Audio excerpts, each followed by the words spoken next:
High, নমস্কার প্রিয় দর্শক বন্ধুরা, তোমরা সবাই কেমন আছো? আমি আশা করছি তোমরা সবাই খুব ভালো আছো। আর ভালো কিন্তু থাকতেই হবে, কেন কি তোমরা আমাদের পরিবারের সদস্য বলে কথা। আর আজও নিয়ে চলে আসলাম তোমাদের জন্য আরও একটা দুর্দান্ত অদ্ভুত ভৌতিক ঘটনা। আজকের ঘটনাটা বেশ দারুণ হতে চলেছে, পুরোটা শুনতে থাকো। আর তার সাথে আরও একটা কথা, তোমাদের কাছে আমি অনেক অনেক অনেক ক্ষমা চাইছি। তার কারণ হলো আমি এই চ্যানেলে কন্টিনিউসলি ভিডিও দিতে পারছি না, শর্টেজ অফ টাইমের জন্য। কিন্তু আমি অবশ্যই অবশ্যই অবশ্যই চেষ্টা করছি যেন তোমাদের জন্য কন্টিনিউসলি প্রত্যেক দিন ঘটনা আনতে পারি। আমার কিন্তু তোমাদের জন্য অবশ্যই প্রত্যেক দিনের চেষ্টা থাকবে যে আমি ডেলি যেন তোমাদেরকে একটা অদ্ভুত ভৌতিক ঘটনা শোনাতে পারি। যাই হোক, তোমাদের সোনা দিদিভাই কিন্তু তোমাদের জন্য প্রত্যেক দিন ঘটনা আমি আনতে পারছি না, আমি চেষ্টা অবশ্যই করব। তো চলো তাড়াতাড়ি করে এবার ঘটনা দিতে যাই। কিন্তু ঘটনাটা শুরু করার আগে আরও একটা কথা, যদি এখনও অবধি এই ভিডিওটাকে লাইক না করে থাকো তাহলে তাড়াতাড়ি করে লাইক করে নাও। যদি এখনও অবধি আমাদের এই চ্যানেলটাকে সাবস্ক্রাইব না করে থাকো তাহলে ভালোবেসে সাবস্ক্রাইব করে নিও। আর তোমাদের প্রিয় মানুষের সাথে কিন্তু অবশ্যই অবশ্যই করে ঘটনাগুলোকে শেয়ার করে দিও। তো চলো বা তাড়াতাড়ি করে আমি ঘটনা দেখে যাই। আমাদেরকে এই ঘটনাটা বলে বিনীতা। বিনীতা আহমেদাবাদে থাকে। বিনীতা বলে, আমি একজন ওয়েব এডিটার। আমাদের শহরের, আমাদের টাউনের যে নিউজ পেপার আছে, নিউজ চ্যানেল আছে, ওর যে ওয়েব এডিটারের কাজ আছে ওইটা আমি করি। তো আমার কিন্তু শিফটিং হলো ইভিনিং শিফটিং। আমি প্রত্যেক দিন এই দুপুর 4টের দিকে যাই, আর রাত্রেবেলা 12টার মধ্যে আমার কাজ শেষ হয়ে যায়। কিন্তু আমি সবসময় কিছু অ্যাডভান্স কাজ অফিসে করে আসি, যার কারণে আমার অফিস থেকে বেরোতে একটু লেট হয়ে যায়। এই ধরো 12টার সময় আমার শিফটের কাজ অ্যাকচুয়ালি শেষ হয়ে যায়, কিন্তু আমার বেরোতে বেরোতে ধরো বেজে যায় 1টা থেকে 1:30। তো একদিন এরকমই সোমবার দিন আমি সকালবেলা ঘুম থেকে উঠে ফ্রেশ হয়ে আমি অফিসের জন্য বেরিয়ে যাই।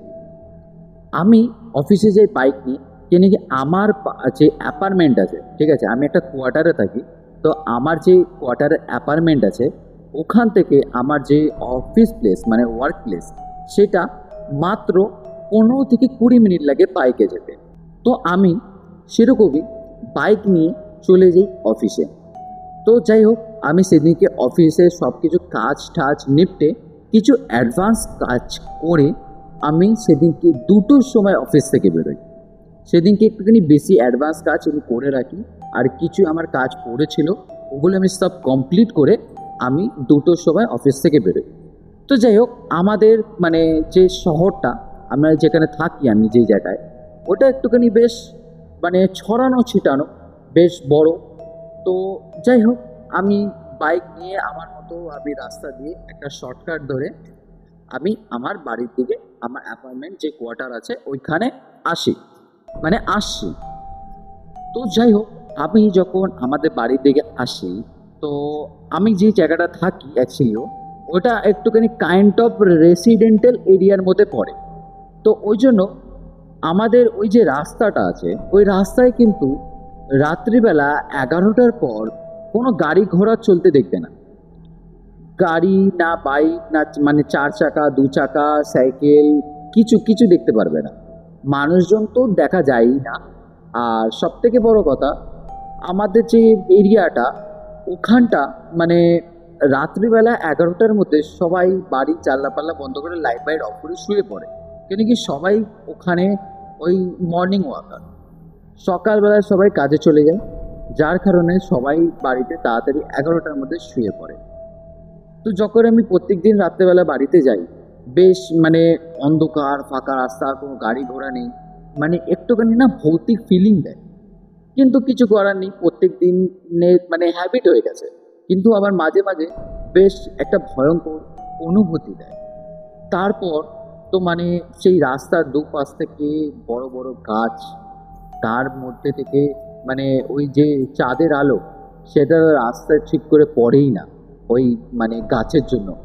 আর যা মানে ল্যাম্পস লাগানো আছে, স্ট্রিট ল্যাম্পস যেগুলো হয়, ওগুলো মানে খুবই দূরে দূরে, আর কিছুই লাগানো আছে মানে 2-4টে লাগানো আছে, তাও অনেক দূরে দূরে। তো তাই জন্য বেশ একটা ভয়ঙ্কর অনুভূতি দেয়। তো যাই হোক, আমি যখন আমার অ্যাপার্টমেন্টের থেকে মাত্র 5 মিনিট দূরে, তখন আমি দেখছি একটা কোনো জিনিস রাস্তার মাঝখানে বসে রয়েছে। তো যখন আমি এটা দেখি তখন আমি হঠাৎ ভাবি, এটা আবার কি জিনিস ভাই।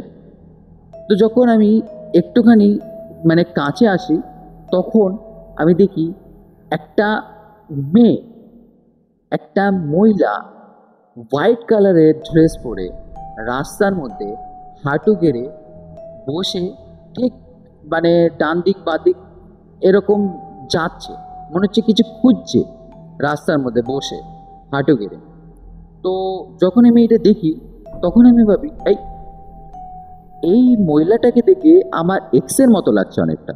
কেন কি আমার এক্সের কাছেও ঠিক হোয়াইট কালারের এরকমই একটা ড্রেস ছিল।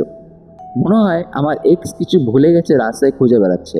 এটা আমি মনে মনে একটা মানে ওই জোকের মতো একটা ফানি ওয়েতে ভাবি যে আমার বোধহয় এক্স এটা রাস্তায় এত রাত্রেবেলা কিছু খুঁজে বেড়াচ্ছে।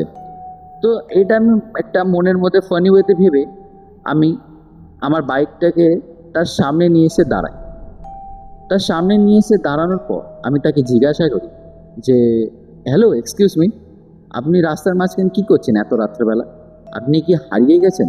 কেন কি আমাদের যে কোয়ার্টারের যে জায়গাটা, আমি যে কোয়ার্টারে অ্যাপার্টমেন্টে থাকি, যে রাস্তাটার কথা বলছি আমি, এরিয়াটার কথা, ওখানে রাস্তাটা না বড় কনফিউজিং, ঠিক আছে? তো মানে মানুষজন খুব তাড়াতাড়ি হারিয়েও যেতে পারে এই রাস্তায়। তো আমি তার জন্য তাকে এসে বলি যে, হ্যালো, এক্সকিউজ মি, আপনি কি হারিয়ে গেছেন বা আপনার কি কিছু হারিয়ে গেছে? তো তখন দেখলাম মেয়েটা আমার দিকে ওরকম হাঁটু ঘেরে ঘুরলো, ঘুরে মানে দাঁড়ালো, ঠিক আছে?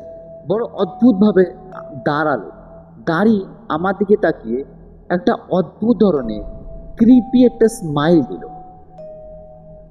আমার দিকে স্মাইলটা দেওয়ার পর আমি দেখলাম যে মেয়েটা খুবই সুন্দর, খুবই সুন্দর। তার চুলগুলো বেশ কালো কালো, চোখ কালো, লম্বা চুল, ফর্সা গায়ের রং, কিন্তু গায়ের রংটা ফ্যাকাশে।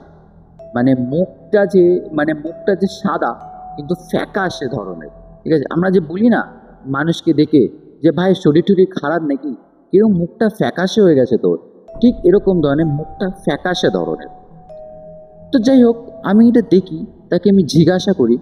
তারপর আমি দেখলাম সে অদ্ভুতভাবে এরকম আমাকে দেখে একটা ক্রিপি ধরনের স্মাইল দিয়ে ও আবার দেখলাম ঘুরে গেল, আবার মানে আমার উল্টো দিকে ঘুরে গেল। ঘুরলো যখন, আমি একটা জিনিস খুব ব্রিয়াড নোটিস করলাম। সেটা হলো যখন সে মেয়েটা ঘুরলো, তার জামাটা একটুখানি যখন সরলো না, এরকমভাবে নড়লো যখন, তখন তার পায়ের দিকে চোখ গেল। দেখলাম ওর পাগুলো লিটারেলি মানে যেরকম নর্মাল মানুষের হয় তার থেকে একদমই উল্টো। একটা হাওয়াই চপ্পল পরে রয়েছে, ঠিক আছে? মানে স্যান্ডেল পরে রয়েছে, আর তার পাটা উল্টো দিকে। ও যেই দিকে ঘুরে রয়েছে মেয়েটা, তার উল্টো দিকে তার পা। আমরা সকলেই জানি যে এরকম হলে, এরকম যে উল্টো দিকে পা কাদের হয় আমরা সকলেই জানি হয়তো। তো যখন আমি এটা দেখি তখন আমি খুবই ভয় পেয়ে যাই। যখন আমি মাথায় কিছু আর একটা জিনিস ভাববো, ততক্ষণেই দেখলাম সেই মেয়েটার একটা অদ্ভুত আওয়াজ আসলো। মেয়েটার আওয়াজটা বেশ হাই পিচ, খুবই জোরে, কিন্তু কাঁপা কাঁপা গলায় মেয়েটা বলল যে, না, আমি ঠিক আছি, আমি হারাইনি। যখন আমি এটা শুনলাম তখন আমি অনেকটা রিলিফ ফিল করলাম যে না, চলো ঠিক আছে। কিন্তু আমি দেখলাম যে মেয়েটার হাত আর পাগুলো খুবই রোগা, খুবই রোগা, মানে খুবই রোগা।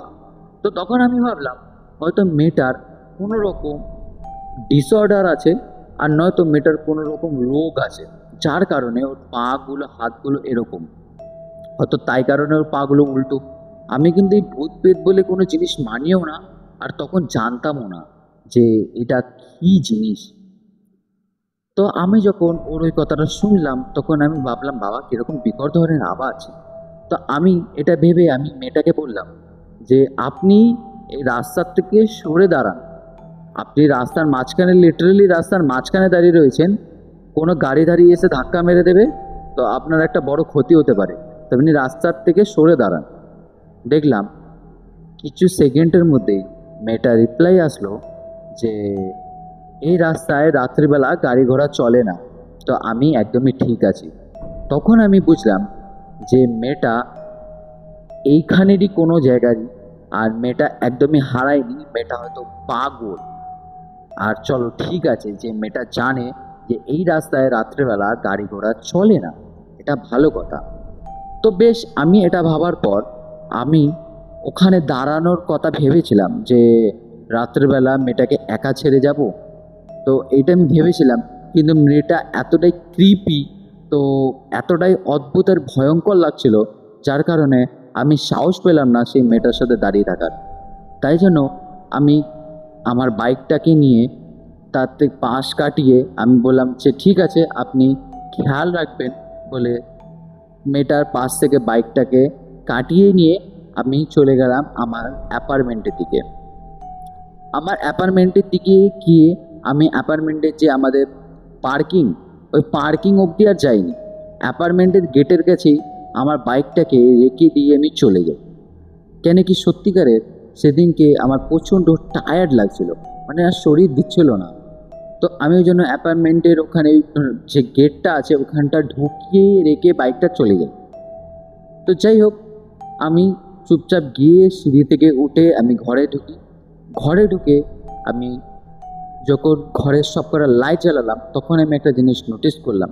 সেটা হলো আমার কিচেনের লাইটটা আমার ঘরে রুমে এরকমই করা আছে যে আমি যখন ঘরে এসে একটা লাইট জ্বালাই তখন অ্যাপার্টমেন্টে, মানে আমাদের যে অ্যাপার্টমেন্টের রুমটা আছে, ঘরটা আছে আমার, সেই ঘরের সব কটা লাইট একসাথে জ্বলে। ঠিক আছে, আর তারপর সেই লাইটগুলোকে পার্টিকুলারলি একটা একটা করে বন্ধ করতে পারবে তুমি, কিন্তু যদি একটা সুইচ দাও, এরকম একটা সুইচে ফাংশন করা আছে যাতে সবকটা লাইট একসাথে জ্বলে। তো যখন আমি ওই সুইচটা অন করি তখন সবকটা লাইট জ্বলে যায়। তখন আমি নোটিস করলাম যে আমাদের কিচেন যে আছে ওই কিচেনের লাইটটা ফ্লিক করছে, আর কিচেনে কিছু একটা পড়ে রয়েছে, লিকুইড ধরনের জিনিস। যখন আমি এটা দেখলাম তখন আমি আমার কাঁধের থেকে ব্যাগটা নামিয়ে আগে কিচেনের দিকে গেলাম। কিচেনের দিকে গিয়ে দেখলাম কিচেনের মধ্যে অনেকটা দুধ পড়ে। তখন আমি বললাম, এটা কি ব্যাপার, কিচেনে এত দুধ কোথা থেকে পড়লো? আর সব থেকে বড় কথা, ওই অ্যাপার্টমেন্টে আমি একাই থাকি, মানে অ্যাপার্টমেন্টের যে রুমটা ওই রুমে আমি কিন্তু একাই থাকি, আর কেউ থাকে না। আমি একাই থাকি, একাই মানে সংসার চালাই, সব কিছু একাই।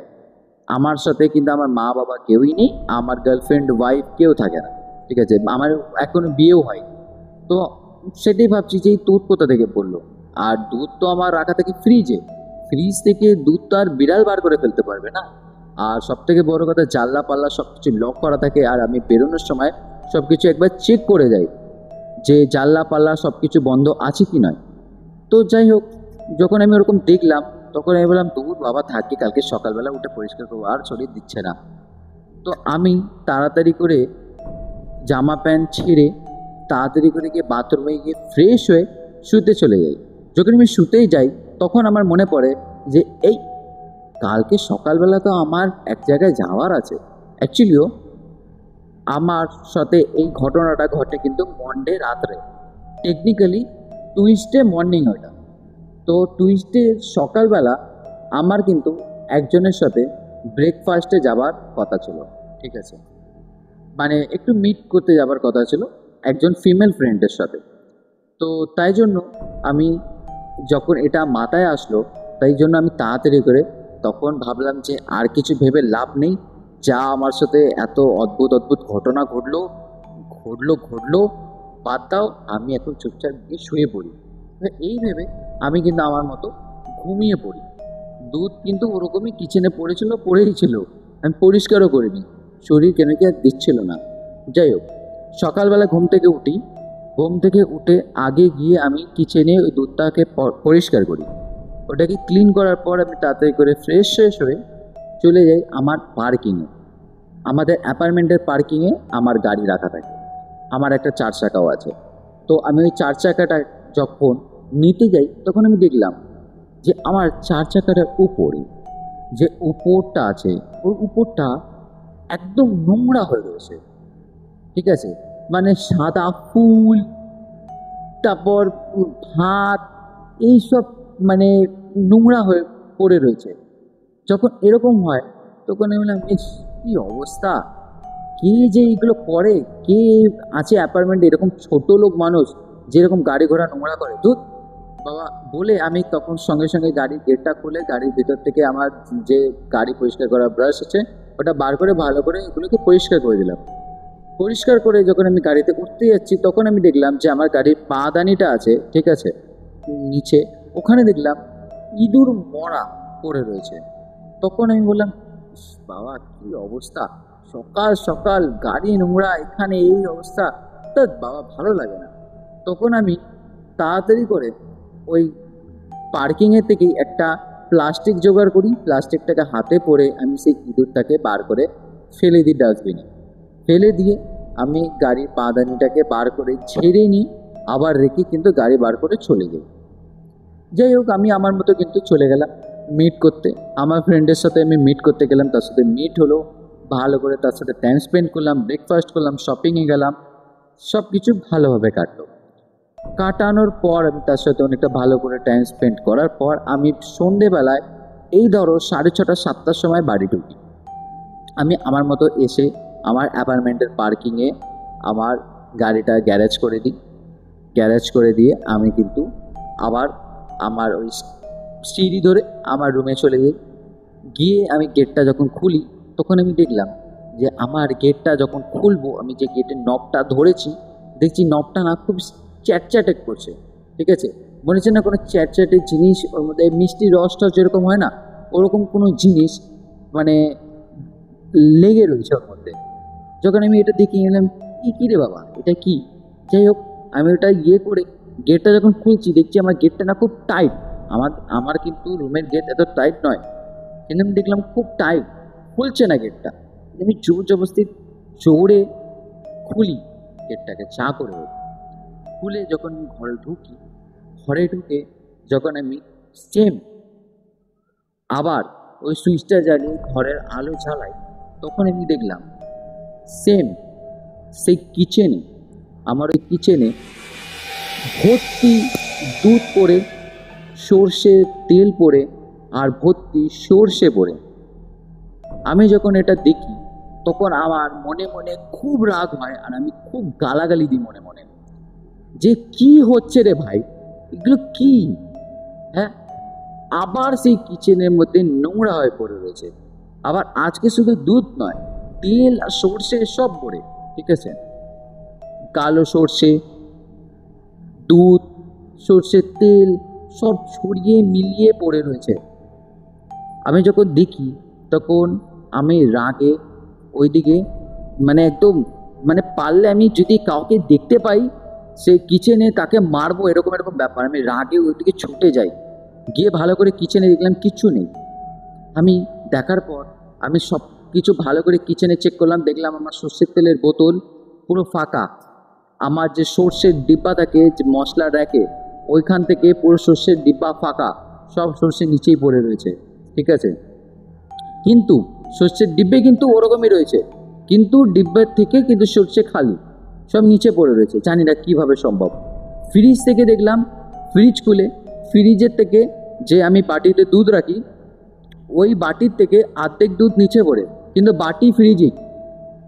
অদ্ভুত ব্যাপার। আমি তখন লিটারালি পাগল হয়ে যাই। তখন আমি রুমের মধ্যে নিজের ওই কিচেন থেকে চিল্লাতে শুরু করি যে এই রুমে কি কেউ আছো? যদি এই রুমে কেউ থাকো তাহলে বেরিয়ে আসো, পাগল হয়ে গেছো নাকি, এসব কী করছো? যখন আমি এরকমভাবে চিল্লাই তখন আমি তারপর ভাবি নিজেকে নিজে, আমি কি সত্যি পাগল হয়ে গেছি, কি পাগলের মতো বিহেভ করছি? তখন আমি ভাবলাম যে একটা কাজ করি, আমি পুলিশকে একবার ফোন করি। কিন্তু পুলিশকে ফোন করতে যখন যাচ্ছি তখন আমার মাথায় হট করে আসলো যে আমি পুলিশকে ফোন করে বলবোটা কি, যে স্যার আমার বাড়িতে কেউ সর্ষের তেল, দুধ, সর্ষে এইসব ছড়িয়ে ফেলে রেখেছে কিচেনের মধ্যে, কিন্তু কিছু চুরি করিনি। পুলিশও আমাকে পাগল বলে গালাগালি দেবে। কি করি আমি? যখন আমি এটা ভাবছি তখন আমার মাথায় মানে একটা জিনিস আসে, সেটা হলো যে একবার আমার রুমে গিয়ে দেখি তো সব কিছু ঠিক আছে নাকি। আমার রুমের দিকে তো আবার কিছু গড়বড় হয়নি। তখন তাড়াতাড়ি করে আমার রুমের দিকে ছুটে যাই। যখন আমার রুমের দিকে আমি ছুটে যাই তখন আমি দেখলাম যে সর্ষের তেলের ছাপ, মানে এরকম সর্ষের তেল থাবা থাবা পড়ে রয়েছে আমার রুমের ভিতরে, মানে পুরো ছড়িয়ে পড়েনি। মনে হচ্ছে কেউ কিছু দিয়ে মানে ওই ছাপ ছাপ ছাপ ছাপ দিয়ে রেখেছে রুমের মধ্যে। আমার রুমের নিচে আমার দেখলাম ওরকম ছাপ ছাপ ছাপ ছাপ হয়ে রয়েছে সর্ষের তেলে, আর তার মধ্যে দুটো চারটে সর্ষেও পড়ে রয়েছে। যখন আমি এটা দেখি তখন আমি খুব ভয় পেয়ে যাই। ভয় পেয়ে আমি একদম ঠান্ডা পড়ে যাই। যখন আমার সাথে এরকম হয় তখন আমি তাড়াতাড়ি করে ঘর থেকে, আমার পুরো রুম থেকে, আমার অ্যাপার্টমেন্টের রুম ছেড়ে লাফ মেরে বেরিয়ে যাই। সাথে একটা চেয়ার নিয়ে বেরোই, যাতে যেন আমার অ্যাপার্টমেন্টের গেটের বাইরে আমি বসে থাকতে পারি। আমি তাড়াতাড়ি করে একটা চেয়ার নিয়ে অ্যাপার্টমেন্টের রুম থেকে বেরিয়ে গিয়ে রুমটাকে লক করে ওই গেটের বাইরে ঠায় পায় একদম পায়ে মানে ঠায় পায় ওই চেয়ারের উপর বসে থাকি। তো বেশ আমি ওখানে বসে থাকি আর ওয়েট করি কখন সকালের আলো উঠবে। কেন কি অতক্ষণে বেশ মানে 8:30 বেজে গেছে। কেন আমি ঘরে ঢুকেছিলাম এই 6:30 7টার দিকে, তখন 8:30 বাজে মোটামুটি। তো আমি তখন রুমের ভেতর আবার ঢোকারও মানে যে চিন্তা ভাবনা করব সেটাও করতে পারছি না।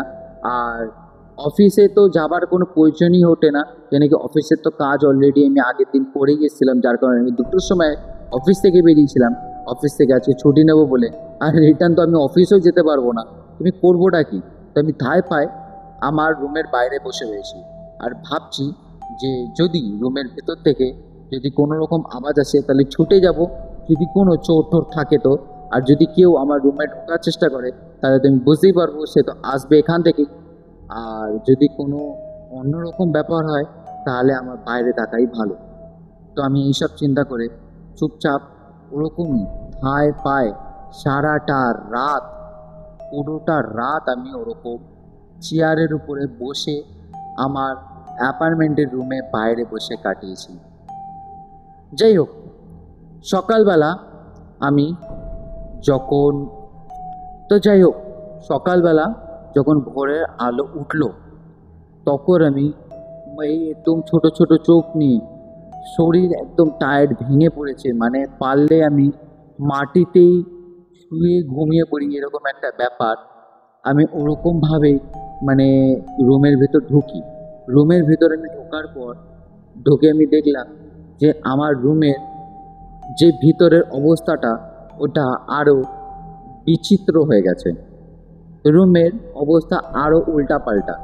সেটা হলো দেখলাম আমার রুমে সবকটা লাইট বন্ধ।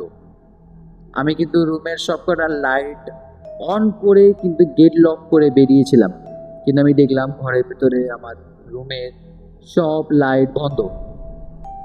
আমি নিজের ফোনে ফ্ল্যাশ লাইট জ্বালালাম। ফ্ল্যাশ লাইট জ্বালিয়ে আমি সব কোণা কোণা চেক করছি, সুইচ দিচ্ছি, কোনো রকম কিন্তু সুইচ দেবার পরও লাইট জ্বলছে না। আমি আমার রুমের ভেতর চাই। রুমের ভেতরে গিয়ে আমার একটা মানে রুমের ভেতর ল্যাম্প রাখা আছে, ওই ল্যাম্পটাকে নিয়ে আসি ভালো করে যেন দেখতে পারি। ঠিক আছে, ওই ল্যাম্পটাকে নিয়ে এসে আমি সব জানলা পাল্লা খুলি। কেন ঘরের ভেতর পুরো অন্ধকার, জানলা পাল্লা তো আমি খুলিনি, জানলা পাল্লা বন্ধ, যার কারণে অন্ধকার অন্ধকার। তুমি সব কিছু ওই ল্যাম্প এনে জানলা পাল্লা ঘরের খুলি। খোলার পর আমি দেখলাম আমার ঘরের পুরো বিচিত্র একটা অদ্ভুত ধরনের সেই মানে দৃশ্য হয়ে রয়েছে। সব কিছু ছড়িয়ে ছিটিয়ে পড়ে, লাইট জ্বলছে না, ঘরের জিনিসপত্র সব ভিতরে উল্টাপাল্টা। আমি কিন্তু রুমের বাইরেই বসেছিলাম, কোনো আওয়াজও পাইনি, কোনো রকম সাউন্ডও হয়নি, কিছুই কিন্তু আমি বুঝতে পারিনি রুমের বাইরে থেকে। কিন্তু রুমের ভিতরে এইসব অবস্থা, যত আমি রুমের ভেতরে এইসব অবস্থা। তো আমি ভাবলাম যে আমার সাথে কি ঘটছে আমি কিছু বুঝতে পারছি না, আমি কী করব। আমি এইসব ভাবতে ভাবতে একটা দুটো জিনিস ঠিক করছি, তখন আমার কাছে একটা ফোন আসে। আমি যখন ফোনটা তুলি, না কার ফোন আসে, আমার অফিসে যে সিকিউরিটি গার্ড আছে তার ফোন আসে। তার নাম হলো রবীন্দ্র। রবীন্দ্র দাদার একটা ফোন আসলো, আমি তাকে দাদা বলে ডাকি, আমার থেকে বড়। তো সে আমাদের অফিসের গার্ড। তো সে আমাকে ফোন করে বলল একটা অদ্ভুত কথা। সে আমাকে বলল যে হ্যালো, তোমাকে বিনীত একজন খুঁজতে এসেছিল। আমি বললাম কে? বলছে একটা মহিলা, একদম রোগা, অদ্ভুত ধরনের একটা মহিলা, সাদা রঙের ড্রেস পরেছিল, অদ্ভুত ধরনের রোগা, আজব ধরনের দেখতে, এসে তোমাকে খুঁজছিল। আমি বললাম তো তুমি কি বললে দাদা? আমি বললাম যে ও আজকে ডিউটিতে আসেনি, আজকে ওর ছুটি, কিন্তু তুমি তোমার নামটা আমাকে বলে যাও, তাহলে বিনীত যখন আসবে আমি বিনীতকে জানিয়ে দেব। তখন দেখলাম সেই মহিলাটা আমার দিকে এক অদ্ভুত ধরনের রাগে, রাগের চোখে তাকিয়ে এক অদ্ভুত ধরনের হাসি দিয়ে চলে গেল। আর যখন সে চলে গেল তখন আমি দেখলাম যে তার পাটা উল্টো। তখন আমি বললাম যে হ্যাঁ, এরকম মহিলা আমিও দেখেছি। সোমবার দিন যখন আমি কাজ থেকে রাত্রেবেলা বাড়ি ফিরছিলাম তখন তখন আমাকে সে বলল যে তুমি কি জানো বিনীত যে উল্টো পার কাদের হয়? তখন আমি বললাম কাদের? বলল উল্টো পার ডাইনিদের হয়। ডাইনি, পিশাচ, এই যে খারাপ নেগেটিভ এন্টিটি আছে তাদের উল্টো পা হয় বিনীত। তুমি জানতে না এই জিনিসটা? তখন আমি বললাম না, আমি জানতাম না এইসব কিছুই, আমি তুমি বললে বলে জানলাম। তখন আমাকে সে দাদা এই জিনিসটা বললো। তখন আমি বুঝতে পারলাম যে আমি এক ভৌতিক নেগেটিভ এন্টিটির পাল্লায় পড়ে গেছি। তখন আমাকে সেই দাদা বলে যে তুমি তাড়াতাড়ি করে একটা জায়গার অ্যাড্রেস দিচ্ছি, সেখানে যাও, গিয়ে বলবে আমি তোমাকে পাঠিয়েছি, সেখানে গিয়ে তাড়াতাড়ি করে নিজেকে বাঁধাও। ওই জিনিসটা তোমার পিছনে পড়ে গেছে ফর সাম রিজন, কী কারণ জানি না, কিন্তু তুমি তাড়াতাড়ি করে গিয়ে নিজেকে বাঁধিয়ে নাও যেন ও তোমাকে কোনো ক্ষতি না করতে পারে। তখন আমি সেই দাদাকে তাড়াতাড়ি করে বলি সব কিছু ঘটনা যে আমার সাথে কী কী ঘটে। তখন আমাকে সেই দাদা বলে যে তুমি এসব সব কিছু বাদ দাও, তোমার ঘটনা আমি পরে শুনবো, তুমি তাড়াতাড়ি করে যাও। যখন আমাকে সে দাদা অ্যাড্রেস দেয় আমি তাড়াতাড়ি করে ওখান থেকে যেরকম ড্রেস পোশাকে ছিলাম সেরকম ড্রেস পোশাকে সব কিছু ছেড়ে, পায়ে জুতোও পরি না, চপ্পল, ঠিক আছে, যেটা ঘরে পরার একটা চপ্পল ছিল, স্যান্ডেল, ওই জুতো পরেই আমি তাড়াতাড়ি করে বাইকের চাবিটা তুলে দৌড় দিই। বাইক নিয়ে আমি তাড়াতাড়ি করে সেই অ্যাড্রেসে পৌঁছাই। সেই অ্যাড্রেসে পৌঁছে আমি সেখানে দেখলাম একটা জায়গা আছে, একটা মসজিদ আছে, ঠিক আছে। সেই মসজিদে আমি যাই। মসজিদে গিয়ে আমি সেখানে গিয়ে বললাম যে আমাকে এই দাদা পাঠিয়েছে, এরকম এরকম আমার সাথে ঘটছে তার কারণে। তখন আমাকে সে যে ওখানে ছিলেন বড় মল্লিক সাহেব, সে আমাকে বললেন যে হ্যাঁ, সে তো আমি তোমাকে দেখেই বুঝতে পেরেছি যে তোমার সাথে কি ঘটেছে আর কি ঘটছে। সে তো তুমি হয়তো তাড়াতাড়ি করে সব কিছু বলে ফেললে, নয়তো তোমাকে আমি সব কিছু বলে ফেলতাম। আমি বুঝতে পেরেছি তোমার সাথে কি হয়েছে আর তুমি কি কারণে আমার কাছে এসছো। চিন্তা করো না, আমি ঠিক করে দেবো। তারপর আমি একটুখানি শান্তি পেয়ে তার সামনে বসলাম। সে আমাকে বলল বসতে, আমি বসলাম। সে আমাকে অনেক রকম জিনিসপত্র দিয়ে ঝাড়ফুঁক যেটাকে বলে সেগুলো করে দেন। করার পর সে আমাকে একটা জিনিস দেয় ছোট্ট আমার কাছে রাখতে। সেই জিনিসটা আমাকে বলে যে যে সারা জীবন নিজের মানি ব্যাগে রেখে দিও এই জিনিসটা, কোনো দিন এই জিনিসটাকে হারাবে না। সেই জিনিসটা আমাকে দেওয়ার পরে একটা কালো ধরনের পুডলি টাইপের দেয়, ছোট্ট, ঠিক আছে, কালো ধরনের পুডলি ওই জিনিসটা দেয়। আমি ওটাকে আমার মানি ব্যাগে ভরে রেখে দিই। আমাকে সে শেষ একটা কথা বললো লাস্টে, যখন আমি তার কাছ থেকে উঠে আসছি, তখন আমাকে সেই একটাই কথা বলে যে তোমার নাম বিনীত তো? আমি বললাম হ্যাঁ। আপনি কি করে জানেন? তখন সে আমাকে বললো আমি সব জানি। যাই হোক বিনীত, মনে রেখো, রাস্তাঘাটে কখনো কোনো মানুষকে যদি দেখো এরকম রাস্তার মধ্যে অদ্ভুতভাবে দাঁড়িয়ে রয়েছে, বসে রয়েছে বা কিছু, চেষ্টা করো তার সাথে কথা বলে, যদি সে মনে হয় একটা মানুষ তার হেল্পের দরকার, তাহলে হেল্প করো, আর করে সেই জায়গা থেকে চলে যাও। কিন্তু তার জন্য কোনো দিন মনে নিজের সহানুভূতি, ফিলিংস এইসব এনো না, ঠিক আছে? তুমি যে মেয়েটার জন্য ফিলিংস নিয়ে এসেছিলে না, যে ওর জন্য তোমার খারাপ লাগছে, তোমার কষ্ট হচ্ছে, ঠিক আছে, যে মেয়েটা একা রাস্তায় হারিয়ে গেছে, যার কারণে তোমার এত বড় আজ ক্ষতি হতে চলেছিল, ঠিক আছে, যদি আজ তোমাকে রবীন্দ্র দাদা এখানে পাঠিয়েছে, আমি ভালো করে এটাও জানি, তো ও যদি তোমাকে এখানে না পাঠাতো, তাহলে আজ তোমার সাথে কি কি হতে পারতো তুমি নিজেই বুঝতেও পারছো না, না তুমি কোনোদিন চিন্তাও করেছিলে। যখন এই কথাগুলো আমাকে বলে তখন আমি খুবই ভয় পেয়ে যাই। আর তখন মানে আমার মনের ভেতরে একটাই জিনিস আছে, সত্যি ভালো মানুষ হওয়া কি ভালো নয়? তো এই ছিল বিনীত দাদাভাইয়ের ঘটনা। ঘটনাটা বেশ অদ্ভুত, তাই নাকি? ঘটনাটা তোমাদের কেমন লাগলো অবশ্যই কমেন্ট করে জানাও। কোন পার্টটা তোমাদের সব থেকে বেশি ভালো লাগলো আর কোন পার্টটা তোমাদের সব থেকে বেশি ভয় লাগলো, ওটাও কিন্তু অবশ্যই কমেন্ট করে জানাও। আজকের জন্য ঘটনাটা এই অবধি রইল। আবারও দেখাবে আগামীকাল ঠিক 3টের সময়। আজকের জন্য বাই।